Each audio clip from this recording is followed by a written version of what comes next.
Hello guys and welcome here. So in today's video we are going to talk about the absolute value of a number or the ABS function inside of Microsoft Excel. So for the purpose of this exercise I have a few numbers that I have here and I will demonstrate the ABS function on those numbers. So the absolute value, what it does, it's pretty simple. It will simply return a number without a minus sign. So in other words, let's say you have minus 5. Here the answer of minus 5, well, the absolute value of minus 5 will be 5. But if you have a number like, for example, 9 here, the absolute value of 9 will still be 9, because what it does, it will simply give you the value of a number without the negative of that number in the case that this number is a negative.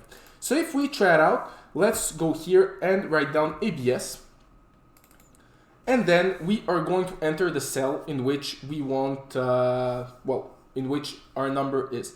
So in this case, our number is in the cell C3. So we can just select the cell C3. And then we are going to run the function. And here, as you can see, we have the absolute value of minus 5. That is 5. So we can do the same thing here. We can just drag it like this. And as you can see, the absolute value of minus 9.5 will be 9.5. But the absolute value of 9, so if we just do it like this, will still be 9.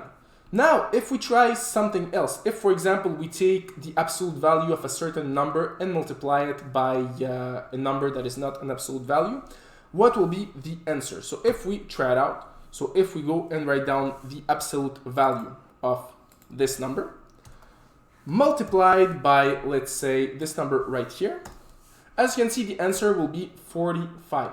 Why? Because our absolute value of minus 5 became 5, and 5 multiplied by 9 will be 45. All right. So this is how we can work with the ABS function inside of Microsoft Excel.